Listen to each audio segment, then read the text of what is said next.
So we just started recording. Now, anyone who is watching this, please pay attention, ask questions. This is a good open forum for live interaction. Take notes if you need. At the end of the presentation, you can write the 20 ways, 20WAYS, at exclusiveconcepts.com, and you're going to get a PDF copy of the presentation, which is really helpful if you want to flip through that. But you'll also get access to the recording just because you're part of this right now. So let's jump into this. Quick introduction of myself. My name is Nik Rajpal. I'm the VP of Marketing Sciences at Exclusive Concepts. What that means is I've been involved with the methodologies of our business for 8.5 years, and every one of our departments I'm involved with helping develop that methodology and make sure it's executed to kind of a cohesive way. But I also try to explain these methodologies to the world around us like I'm doing right now. And if anyone is interested in having us vet the opportunity for your business, I'll be the one who helps you do that personally. So I would look forward to that. Now, this is an original slide from the IRCE presentation. At IRCE, you present with one of your clients. So we were joined by Mr. Matthew O'Donnell from North Shore Commercial Door, which is fantastic having him up there. We're going to talk about his story a little bit later in the presentation, how we helped his business on the SEO side. So where's my info coming from? Well, I've been in search for 13 years now. I've been the SEO manager of the world's largest poker site before joining Exclusive, and I joined Exclusive 8.5 years ago. And since then, I've been working on methodology from SEO to paid search, conversion, email, and strategy. We've combined some research from all of our clients and all of our team members. We have over 30 SEO members in our department. So we've been able to get lots of great ideas and great examples to be able to bring this all together and validate all the things that we're suggesting in this presentation today. I've also been personally involved in over 700 online retailers SEO strategy, a number that was really hard for me to compile together, but once I compiled it, I was pretty happy with that. It helps to have this much experience and kind of exhaust some of these ideas to make sure that they actually do theoretically work, but still work currently with the given algorithms. So hopefully that helps everyone kind of understand where this is coming from. What we're going to cover today, we're going to start off by something a little random, which is comparing Amazon's organic algorithm to Google's organic algorithm. Something that a lot of people are thinking about, but they don't have a lot of clarity on. So we'll start there. It's an interesting way of doing starting this off. Then we're going to talk about the Google ecosystem. The Google ecosystem, from the perspective of this presentation, we want to just understand what did Google build, and then as a development team, as a programming and development team, what challenges do they focus on? And how do they actually bring those challenges into solutions? And those solutions are going to be presented to you as something you guys know, which are all these algorithm changes. The algorithm changes that happen are just solutions that a development team at Google is trying to patch together. So you need to understand what was wrong, what was the Google team charged to fix, and how did that turn into Panda or Penguin, and how did it exactly translate? If you understand their perspective, you'll be able to map much better to those changes. Now, the algorithm also has changed in the last few years. It's kind of split off into different segmented algorithms. Now there's a shopping algorithm. It's basically how the algorithm has become modified for people who are doing shopping on Google. We'll talk about that. And then there's a debates that people talk about, what's the case with this or that. I'm going to come down hard on a few of those debates and just tell you what I think. Okay, so let's start off with comparing Amazon and Google's algorithm. Once again, at any point, guys, we did a sound check and a video check in the beginning of this presentation. If I'm inaudible, I know my voice is a little funny, but if anytime you're not hearing me clearly, just let me know. If there's any issues with the visual, please let me know, and I'll look out for those notes from you guys in the questions box. So let's start off with Amazon versus Google. Now, Amazon, when you go to Amazon and you use their search box, the results that come up are powered by an algorithm. It's pretty much the same way when you go to Google and you search and the results are powered by an algorithm. But these algorithms are all built really different. Different teams, entirely different places in their life cycle, and things are certain lines that can be crossed in one company will not be crossed in others. So let's talk about that first. When you have a product on Amazon and you do sponsored ads for that product, if you did not have sales for that product before doing sponsored ads, and now you have sales after doing sponsored ads, what happened is that product now has what's called sales velocity. It actually has achieved a good number of sales within a certain period of time. That's the calculation of sales velocity. And because it has sales velocity, that becomes the primary SEO indicator for Amazon. You start to rise for all the keywords you have relevance for because of your sales velocity. So doing paid search on Amazon gives you organic results on Amazon. Now, there's no such thing like that on Google. For years, people have talked about, if I do PPC on Google, I know those people at Google, they're going to give me really good rankings, and the only reason I've dropped from my organic results recently is because I stopped doing AdWords. No, there's no correlation there. Absolutely no correlation between doing AdWords and getting SEO results on Google. On Amazon, it's very well connected. With Amazon, in the back end of each of your products, especially at the child ASIN level, you'll see 5 keyword fields, but each of those keyword fields can be filled in with a short phrase or even a lot of keywords. You can actually put up to 1,200 keywords between these 5 fields. So you're populating meta keywords for your Amazon product. Now, meta keywords is also a concept that used to exist on Google, but as of 2009, Google stopped using those keywords in their algorithm. So if you're still taking the time to populate your meta keywords, you're doing something that actually is not going to be appreciated at all by Google. But the meta keywords will help you a lot on Amazon. It's just a different type of meta keyword. With Amazon, if you write really good body copy for your product, you'll probably get a good conversion rate improvement. You know, if you're reflecting on the reviews of the product and talking about value props, your conversion rate will probably go up 10% or more. That's what we observed. Some of the keywords that, being present in the title tag, etc., may help you a little bit with automated campaigns for sponsored ads. But other than that, it's not that big of an impact on your organic rankings.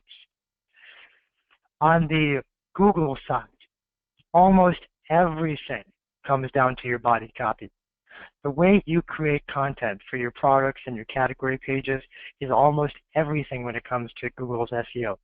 So one of the biggest mistakes people make, and we'll start off with number 1 here, we're going to accelerate this pretty fast throughout the presentation, is number 1 way to lose rank is your Amazon and your Google strategies are way too similar. Okay, now let's jump into the Google ecosystem section 2. Now, there's 3 blobs that represent Google. Google basically has 3 different components that are all working together to result in where you rank for your keywords. If you look on the left side here, the Indexation Protocol was created in 1997. What does that mean? The Indexation Protocol is how Google indexes the internet, because when you search Google, you're searching an index. You're not searching the internet. So they're indexing the internet so you can search it.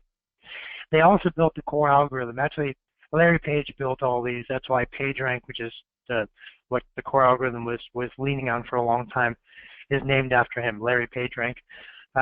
So the core algorithm was also built in 97.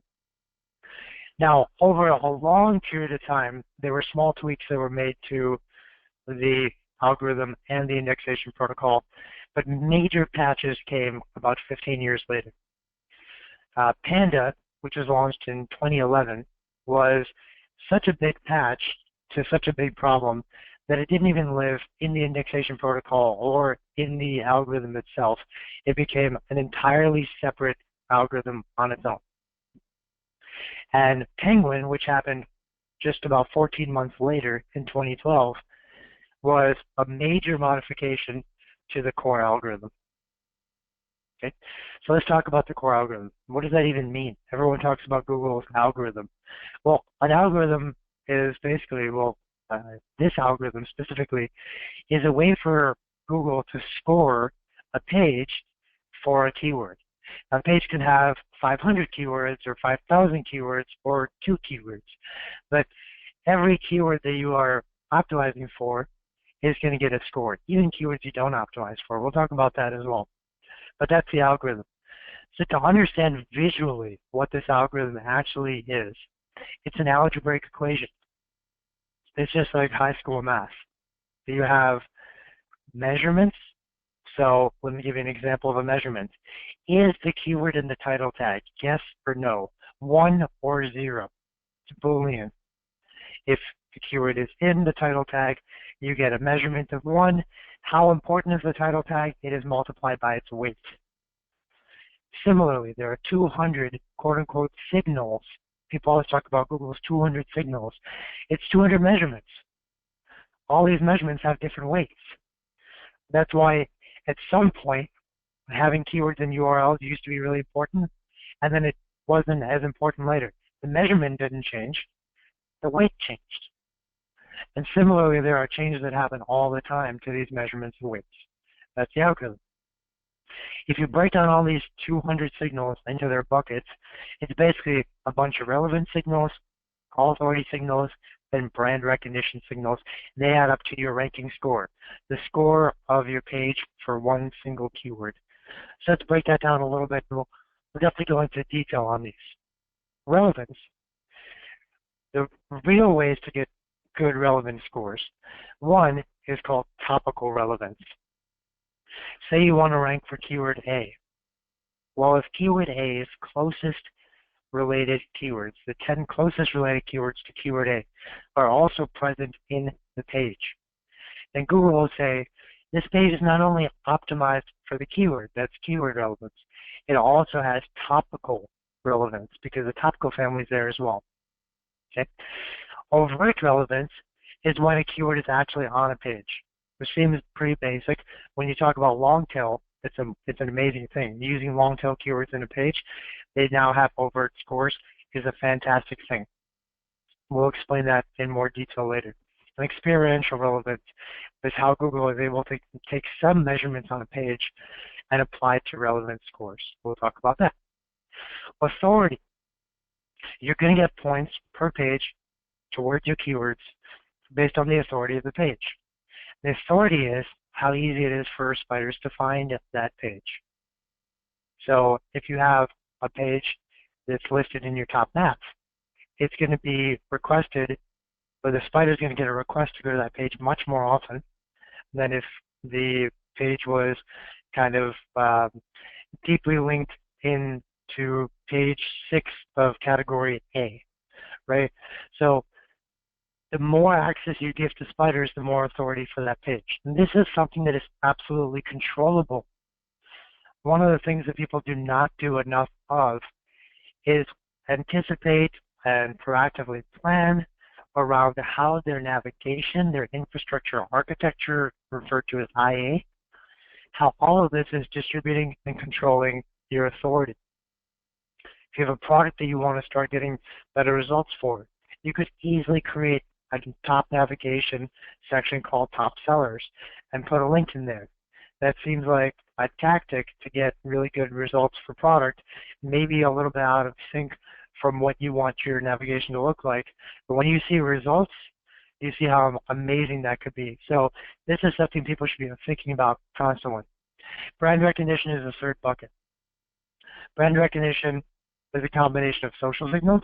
You know, how many people are naturally connected to you through social? What about the searches for the URL? Are people actually searching for your URL as opposed to, you know, if your website is greentomatoes.com, Google doesn't care how many people search for the term green space tomatoes, but they do care about how many people search for greentomatoes.com. And positive mentions.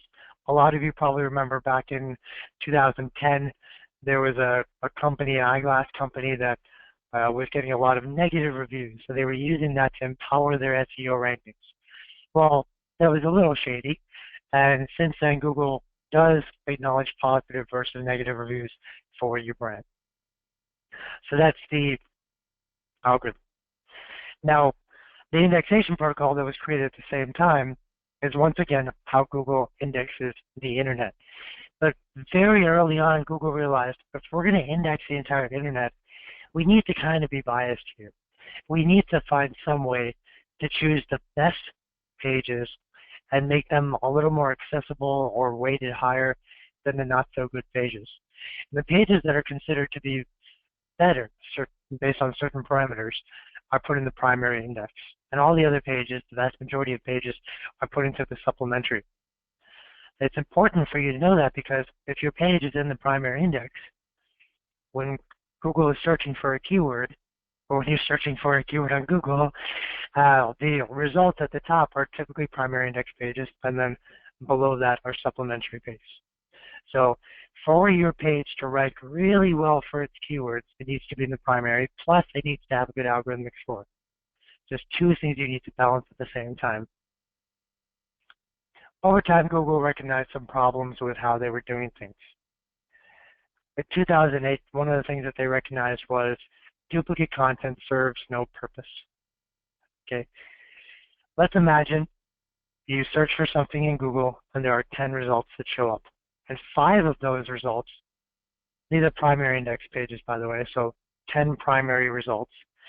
And 5 of those primary results all have the exact same body copy. And Google can easily analyze that the body copy is identical across these 5. Google was able to acknowledge in 2008 that the additional 4 duplicates versus just having one instance of those 5 in the primary, those additional 4 provided no extra value. If anything, it fatigued and annoyed the searcher that they kept finding the same page over and over again.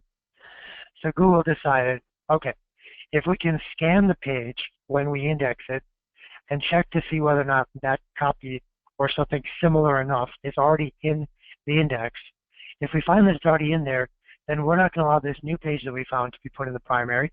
It's going to have to go into the supplementary. So this was a solution that was rolled out in 2008 very quietly.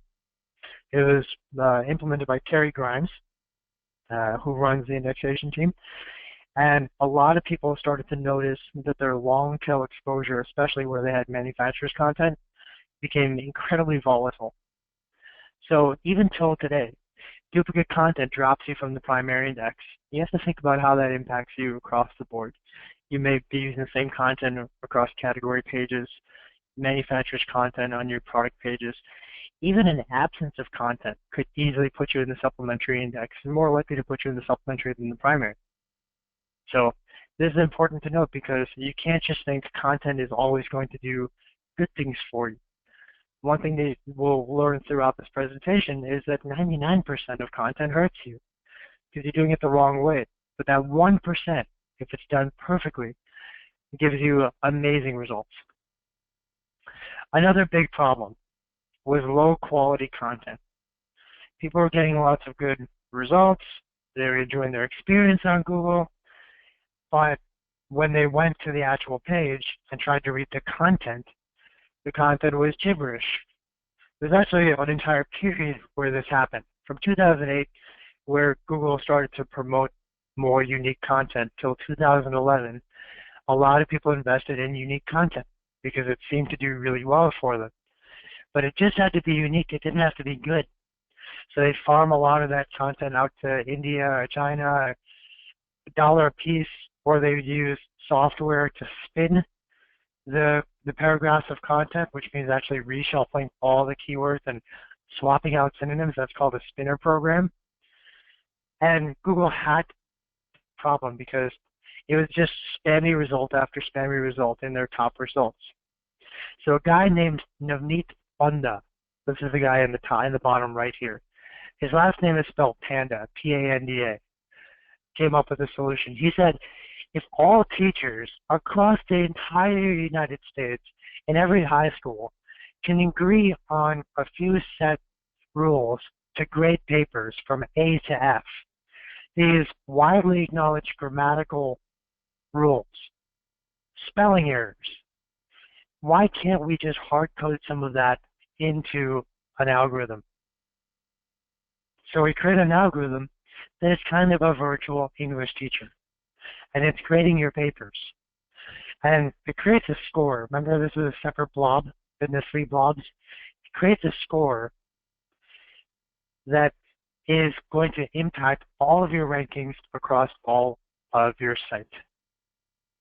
If you have a lot of good signals and very few bad signals, you get a high Panda score. If you have very few good signals, meaning few well-written pages, versus lots of poorly written pages or no content, then you get a low Panda score. So what do you need to do? Well, for starters, if Google is going to grade you, you should know the art of writing. AP style, the Associated Press guidelines, are the highest standard of writing. Now, we have 22 content writers on staff, and those 22 content writers are all writing majors and journalist majors, and throughout their first semester even of college, they learned how to write AP style. So now every single page of content we write for our clients is AP style. This keeps you way ahead of Panda's rules. But you also need to keep in mind that there are green signals and red signals on your site. A lot of people have added too many pages into Google's index for no reason, right? So you may have some pagination issue where you have 20 pages of pagination, they're all getting indexed. You may have 20 variations of a product that should actually be canonical down to 1, and they're all being put into the index. Your search section may be indexed. Your review section may be indexed. Your out-of-stock products may be indexed. You're filling Google's index with pages that they don't want, and they're giving you red signal after red signal after red signal for all those pages. And those are dwarfing your good signals, your good pages. So one thing you can do, and we started to do this test in the first month that Panda was released, and we were able to make 4 of our clients were put into a test, by the way. All of them recovered from Panda. It's just remarkable in terms of its ability to give you a boost. It's shrinking the bad portion of what you are forcing into Google's index. That's called Panda inflation. You want to deflate your Panda score that way. So that is one major way in which people are losing rank. Okay, Penguin. When Larry Page came back as CEO in 2011, after 10 years of not being CEO, he realized that the algorithm that he had created in good faith, that webmasters would always do the right thing, his algorithm was supposed to acknowledge fair competition. But then SEOs came in and said, I know 100 ways to game the system, and I'm going to do that for you. And over time, there was just this oversaturation of SEO tactics. And Larry said, all these people are building their algorithmic score by gaming each of the measurements. They're not really trying to add value to the user. So what I want to do is find out what the most egregious tactics are that are gaming this algorithm. And if we find out that people are doing too many of those, then we want to actually penalize them. Yes, they can have a high score that they've built up from all these measurements, but they also need to inherit a negative score from Penguin for having kind of gamed us a little bit too much. So, till today, since April of 2012, your overzealous optimization techniques can give you Penguin penalties. And you can address those and remove your Penguin penalty while actually getting a higher overall score. Here are some things that Penguin is looking for. If in your navigation, if you're trying to rank for the term wedding favors, if you put wedding favors in all 50 of your top nav links in the anchor text, then Google is going to say, you're trying to game us. That's one example. There are dozens of examples. I'm going to show you a few examples. If you are using a lot of techniques that Google frowns upon with Penguin, cross-linking, strong tags, proper casing, meaning capitalizing the first letter in each keyword, you can do a little bit more of that if the diversity of keywords being used in the content is high. This is a counterbalance with Penguin. So you know what you could be penalized for, but this is a way to kind of give you a little bit of leverage against those penalties. If you have a paragraph of content written by your very creative content writer, and the content writer is sitting next to your SEO and says, Jim, I'm done with the content for this page, can you optimize it now? And Jim goes in and says, good, because I have figured out 15 keywords that I want to put in this page. And Jim goes ahead and puts all those keywords into one sentence. We also offer X, comma, Y, comma, Z, comma, etc. This is called concatenation of keyword strings. This is stuffing keywords into a page just for SEO, clearly not to add context. If you add context to keywords, you're doing better. There are ways to do this correctly, but in general, this is something you need to be worried about. Backlinks. If a particular page has a lot of backlinks from blogs, where if you look at the blog, it mentions that it's a free blog or it sells links or, you know, there's SEO being offered on the blog, and you keep getting all these links to this one page, all with the same anchor text that is not the name of your brand, that is a potential Penguin penalty. All right, let's talk about the client that co-presented with us. So North Shore Commercial Door co-presented with us at IRCE. Now, they came to us back in December of 2012. And if you want to know the story of Exclusive Concepts, we are a company that believes that when you work with your agency, you should not have multiple vendors, because those multiple vendors cannot communicate with each other, so you lose communication. They can't share proprietary research, so you're always losing out on that edge. And they can't strategize across the funnel, so you lose that as well. So our entire business is based on being able to deliver the entire team experience under one roof while being deeply specialized. The fact that we were the only SEO presenters at IRCE is pretty good proof that we have excelled in our specializations despite being broadly equipped. So North Shore Commercial Door is a client on a broad spectrum, does SEO with us, PPC, Google Shopping, Amazon marketing, and uses conversion offers, which is our own proprietary technology to help improve conversion rates on your website. Now, when he came to us for SEO, we didn't identify that many issues. We identified some of the technical issues early on. We addressed them. They were done. We work with a partner that created his website and made sure that the site was very SEO friendly from a technical standpoint. Then we went into gear to drive up results. And we've been rewriting his entire site, homepage, categories, subcat, product pages. At this point, Matthew submits to us all his products that he's going to upload before he uploads them, and we write content before they go live. Now, every piece of content that we've written for the entire site, we try to make sure, we always make sure, that it's written from scratch for primary indexation, because if it's duplicated, it won't be in the primary, right? We make sure it's AP style, so that we get those big Panda boosts. We make sure that we are naturally optimizing with the diversity of keywords for good Penguin scores.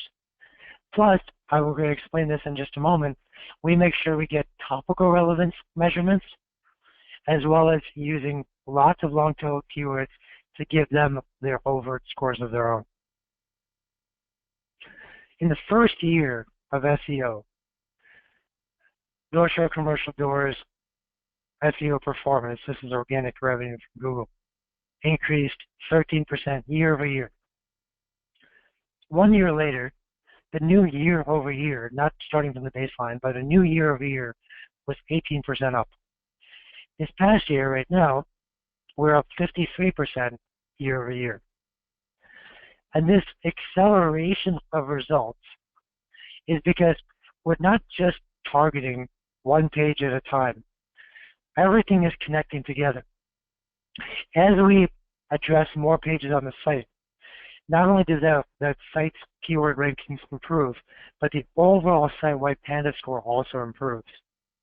When we write long-tail content for the product pages and the subcategory pages, we get a thematic clout that supports our top rankings for the highest level category pages. All these pieces connect together to give him better results and better acceleration today than ever before. Okay, the budget has not changed. This is just continuing to do the right work. Let's talk about the shopping intent algorithm. So since Hummingbird especially, Google has been able to identify that some keywords that people type in are meant to be used to find a location. How does Google know that? If someone types in burgers and they click on that link at the top that says maps, Google says, okay, the first thing people do when they type in burgers, they click maps, they're looking for local burger joints. If someone types in Nike shoes and clicks shopping, they're looking for shopping results. So every keyword now has been mapped to its either primary key concept or kind of a split. You might find sometimes results where it's, a Wikipedia article, a few shopping results, and local. That's a blend. But Google does know what the intent is associated with keywords. And you can tell what Google is thinking just by searching for a keyword.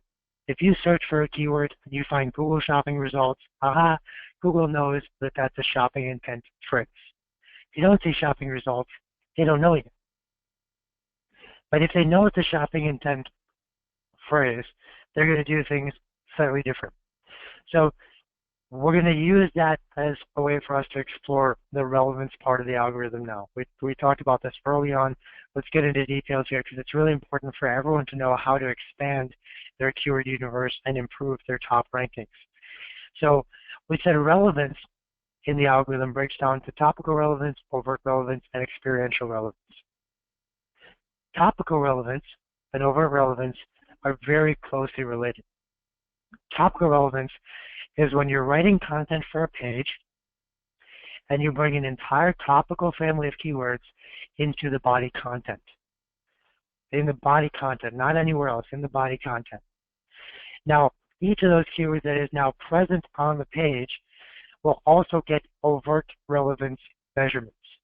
Meaning, when Google is trying to create a score for that long tail keyword, it will be able to say, is the keyword in the title? Maybe not. H tag, maybe not. Body text, yes. And you get a score for that. Is its topical family of keywords on the page as well? Yes, because you already did that part. So this long tail keyword starts to get a really nice score as well. What happens sometimes is, and if anyone wants us to do an audit for their website, well, I'll be able to demonstrate this very easily. Let's say you have a category page on your site, and this category page is hyperbolically optimized for keyword A. And there's no other keywords, just keyword A. Google will say, okay, let's give them a really good score for keyword A, maybe a penguin penalty as well, but a really good score for keyword A nonetheless. But because keyword A is related to these other 20 keywords that we can think of, let's give a little bit of a ranking for those other 20 keywords. That's called inferred rankings, not overt, but inferred. But then when Google goes and tries to get a score for those keywords, there's no measurement. So the score stays very low. So you start showing up for this keyword, but you're ranking on page 4, 5, 6, because you don't have overt relevance.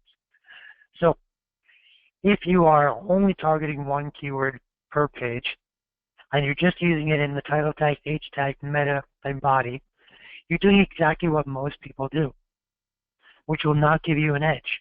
Your goal is to have a higher score for your keyword than anyone else. If you do exactly the same thing, where you point to a competitor and say, they don't have body copy, why do I need body copy? They're not taking advantage of that. Doesn't mean you shouldn't take advantage of it. Now, how does Google even know how keywords are related to each other? How does this topical relevance concept work? In 2010, Google acquired a company called MetaWeb.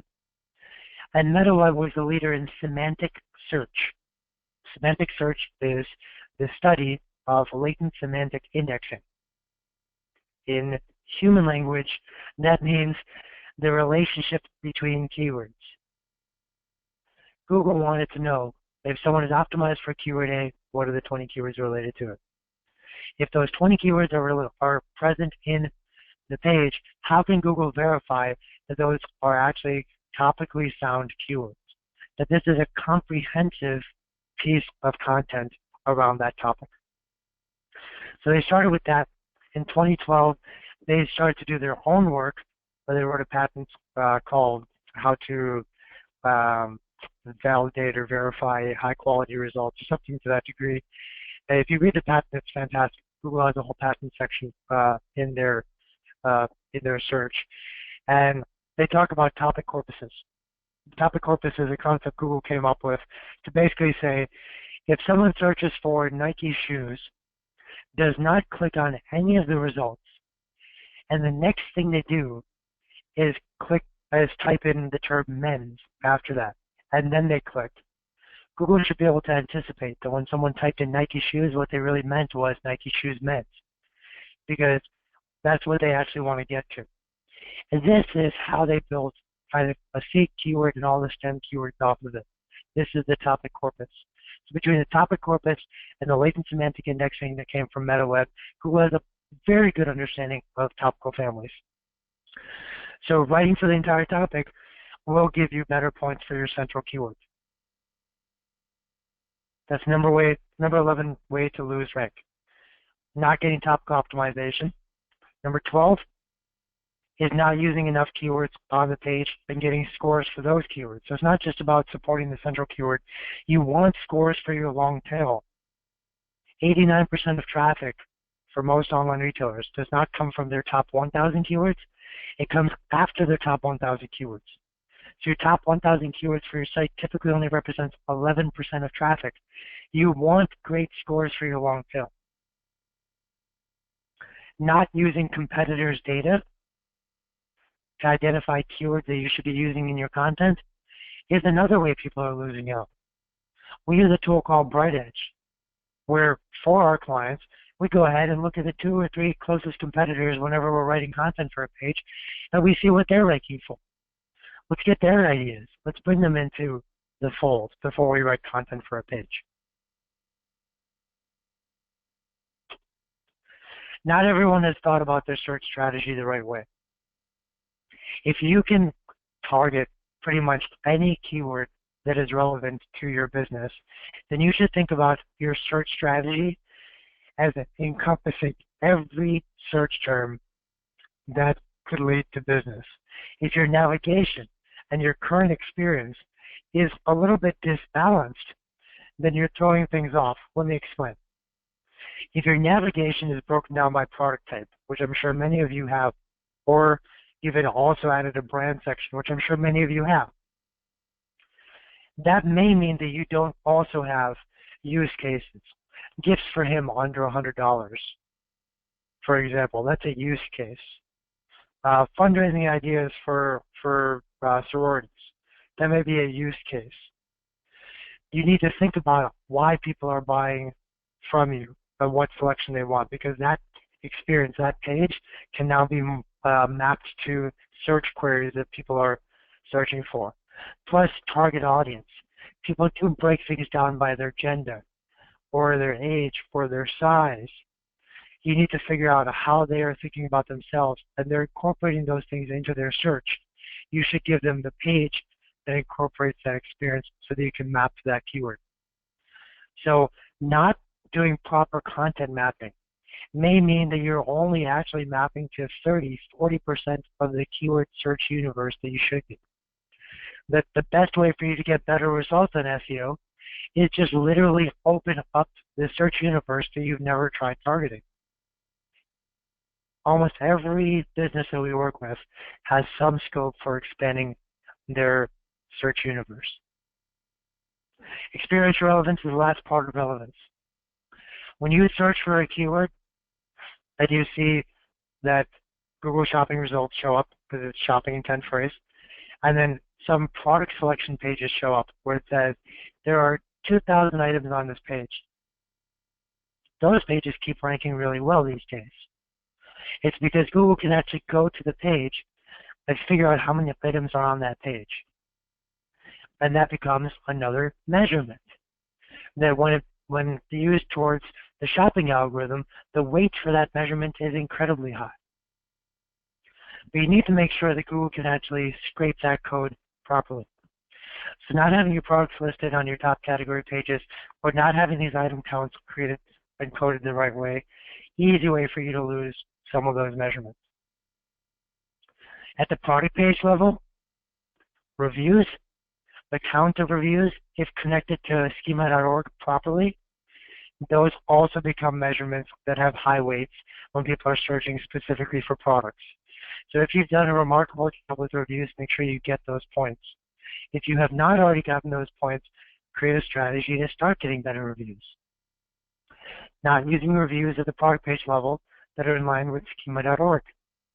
A major way in which people are losing their long tail, highest conversion SEO rankings, because when people search for products, they're ready to buy.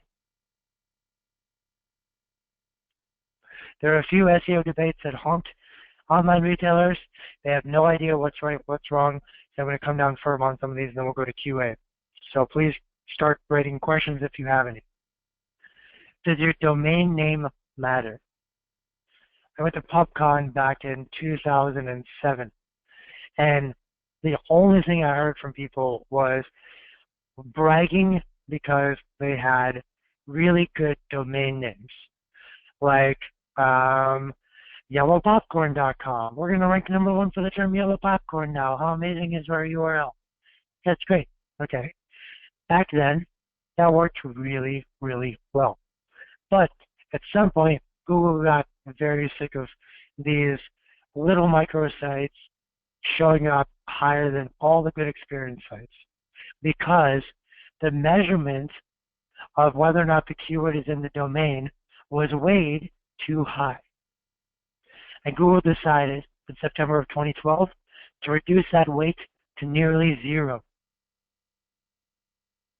So that was called the exact match domain update, EMD. I think it was September 17th, maybe, that happened.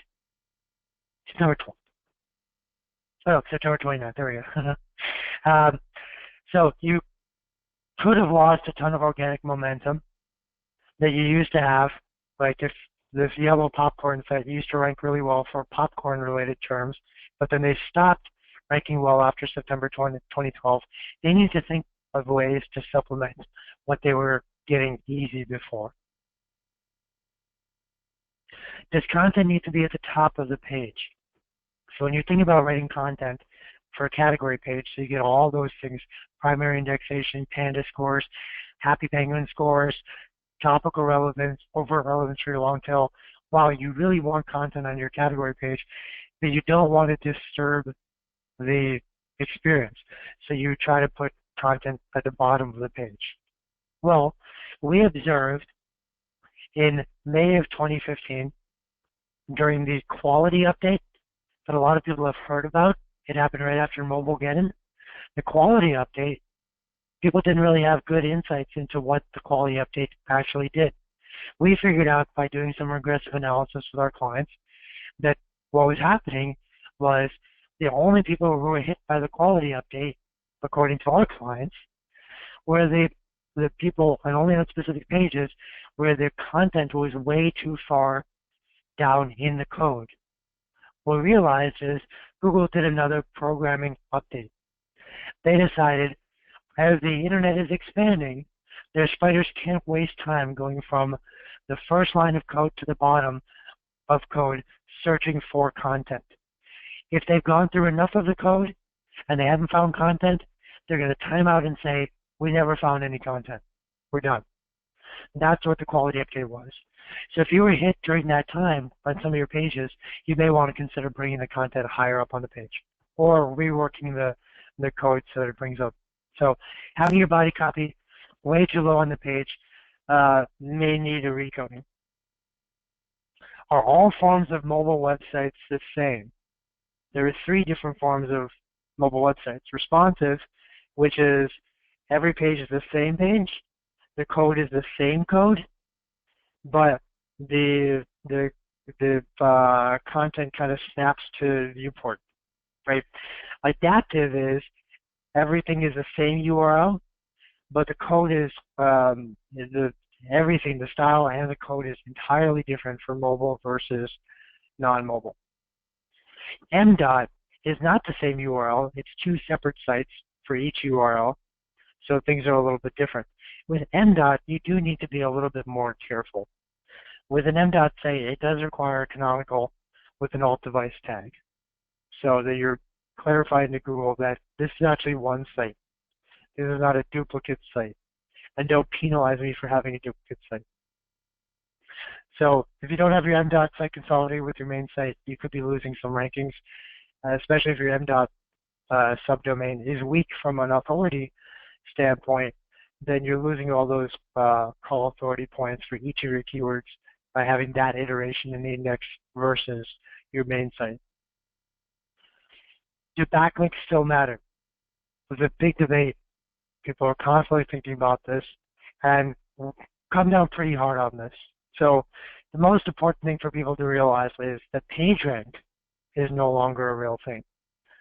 So back in October of 2014, John Mueller had a presentation that he gave. It was kind of an open forum on SEO for anyone to ask questions. One guy said, listen, I'm an SEO, I have a client, I want to disavow a link from a website that they are getting a link from.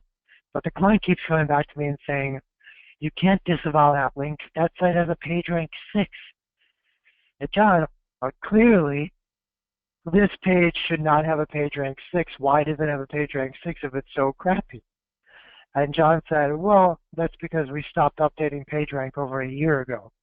So this page may already have a PageRank of 0, which means it's penalized. You're not going to find it. The toolbar doesn't update anymore. Toolbar stopped updating before October 2013. Meaning, if you are actually using PageRank as an indicator for what links you are buying or procuring for yourself, you may actually be bringing in penalties to your site through those efforts. But Google has also gone a little bit further. They used to give penalties for this kind of stuff, but now they just don't care. If they can tell that one page is purchased or a link from another page, they're just going to stop the PageRank from flowing back and forth, meaning they're going to stop the spider from crawling from one page to the next. The authority is not going to actually be impacted negatively or positively. So it's kind of just a dud now. So in a lot of cases, a link building strategy is built on really bad information, but it's also working towards something that Google is pretty apathetic about. They really don't care anymore about link building. With all the enhancements that they've done with their algorithm, adding Panda, Hummingbird, etc., they don't need to rely on PageRank and anchor text votes, which was Larry Page's genius idea 20 years ago. At this point, it's not that relevant. Folks, I would offer, hopefully this was helpful, and please share with me your thoughts on this. If anyone wants me to sit with them and crunch through their website, really put all these concepts into perspective with their website and see, are there any techniques that we know how to execute on or that we have information on that you're not doing properly on your site? What information can we give you? What direction, what roadmap can we create?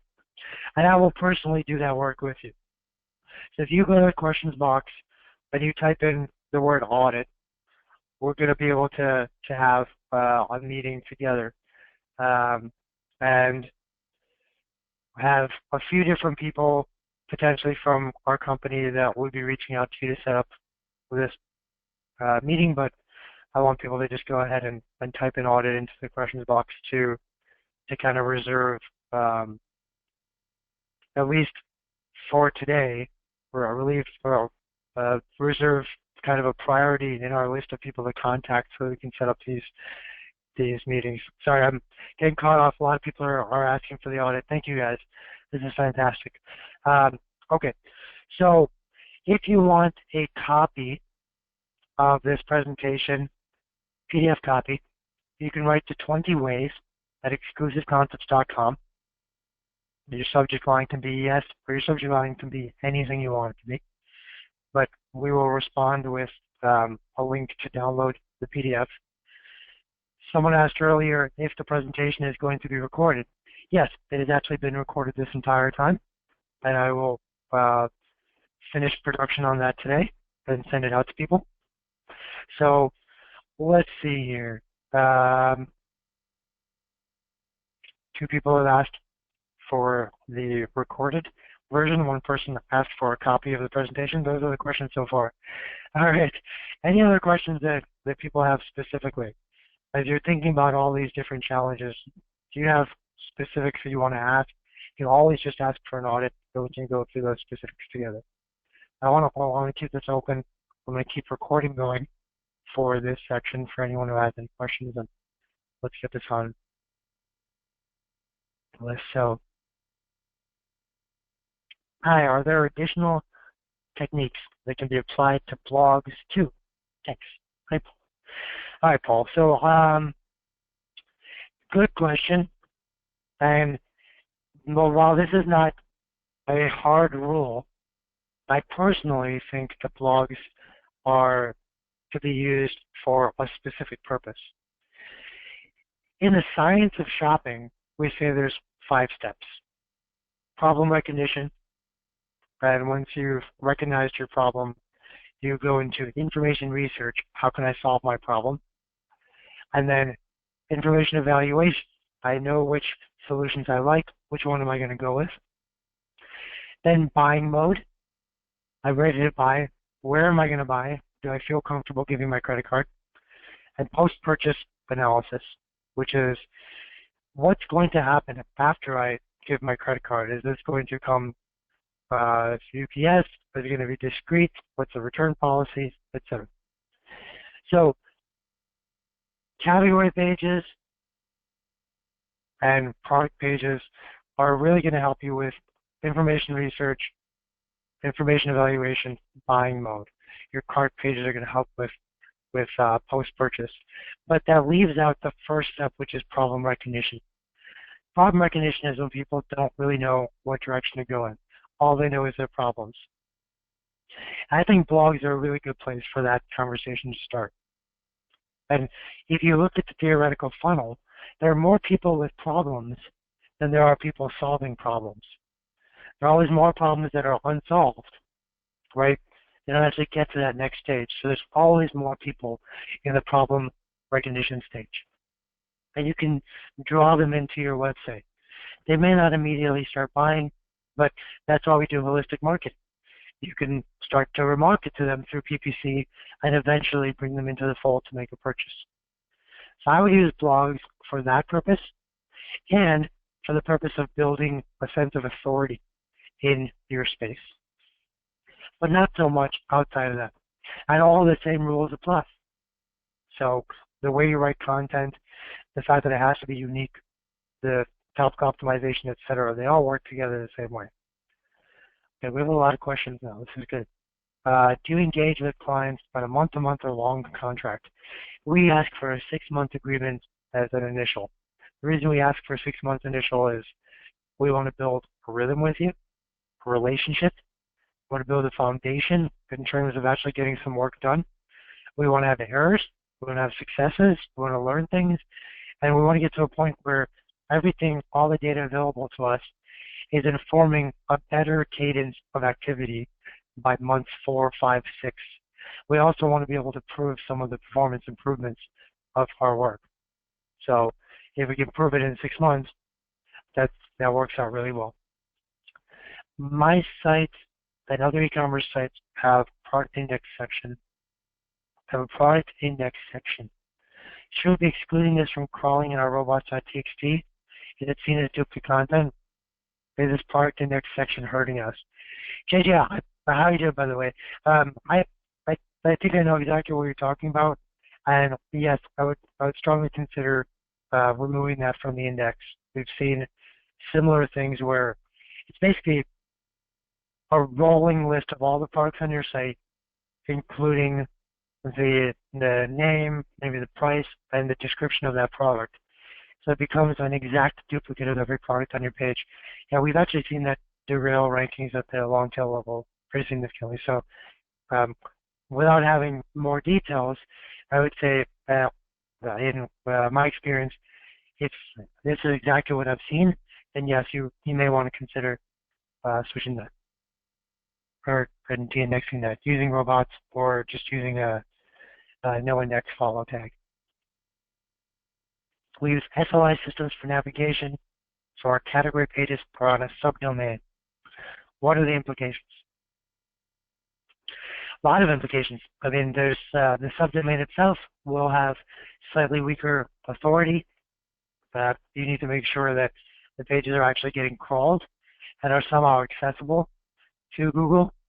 If the links to those search pages are only found through JavaScript, while Google has said that they can now crawl JavaScript, they're really not good at it.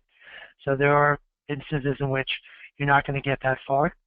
By the way, so everyone can follow along, let me start pasting these questions up here. So it doesn't matter which system you're using. A lot of systems have subdomains for reviews, for search, etc. These are considerations to think about. You could use reverse proxies to be able to turn that subdomain into a folder on your site, depending on your access to robots.txt and things like that. But what you really want to consider is how many of those pages are being indexed and are creating a Panda inflation issue. That's a better consideration. How many of those pages are great experiences that need content that should be part of a search strategy? These are things that will yield better performance. Deflating your index if you're causing bad Panda issues, and creating content where you have a good experience but you need to map it properly to the right keywords, those are good steps that will yield a positive performance. So of all the priorities when it comes to this scenario, I would focus on those.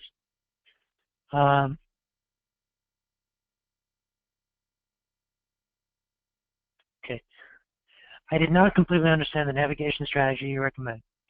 Should you just use one product, brand, target market, etc., or a combination of the most important ones and interconnect products?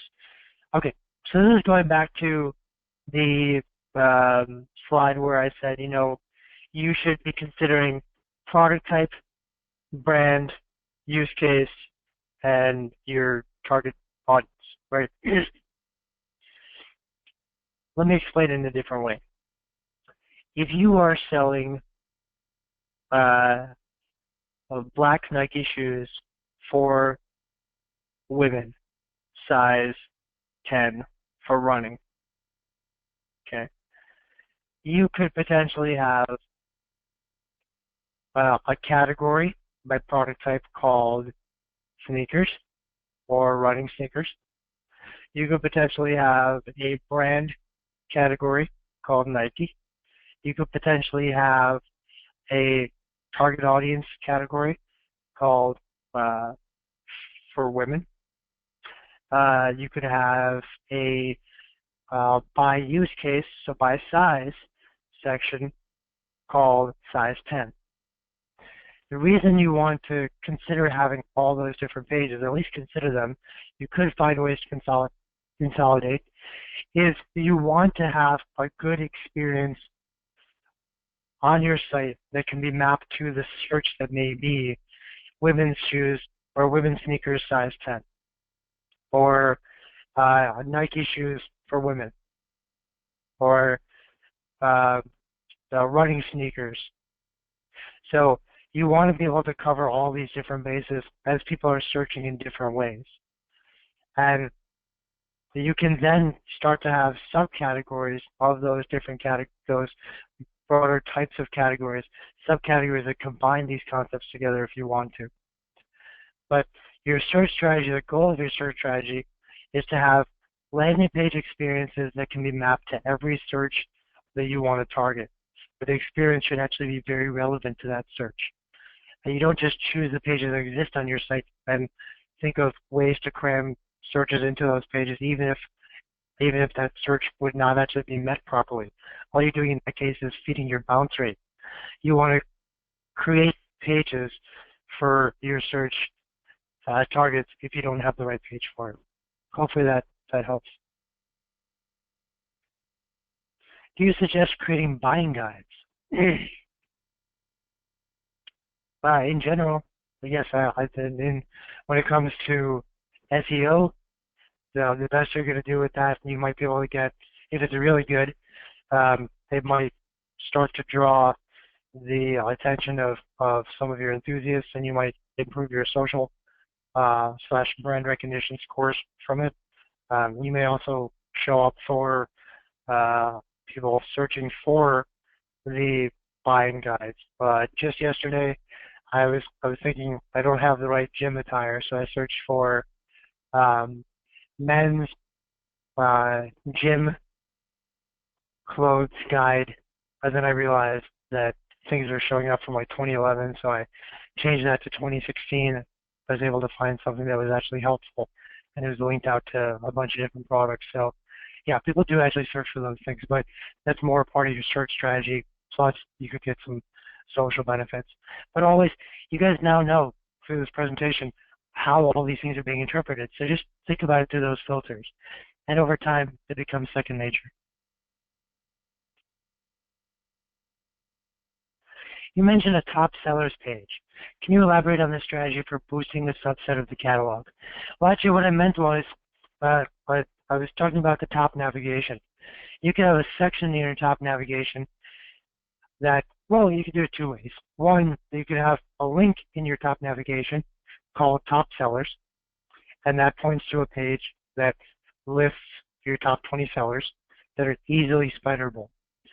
You would do that because the top navigational link is getting spidered all the time, so good authority.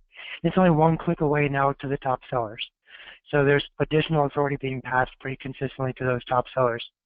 Alternately, you can have a top navigation section that says top sellers and list out with a flyover navigation all the top 20 products. Now, each of those products will be one click away from every page on your site. The authority of those pages will go up dramatically. Hopefully that helps. Let's see, any other questions that people had here? I think we're good. Thanks, folks. I'll give it a few more. I think we've given everyone a lot of time to think of questions. Cool. What do you guys think of this? Was this helpful? It's giving you good ideas?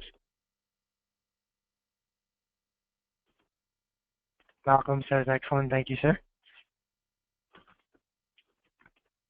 Stephen, great ideas. And JJ, you rocked it like always. Thanks, JJ. Yes, it was. Thanks, Paul. Great, guys. Well, nice presentation. Thank you, Nick. That was from Nick, that was not what he said. His name is Nick. Great. We're going to stop the recording now. I will produce this later today and send this out to everyone. And once again, in the last few moments, if anyone wants to type in audit and have us reach out, please do so. And we're looking forward to helping you guys identify your challenges. Thanks, folks. Have a great day.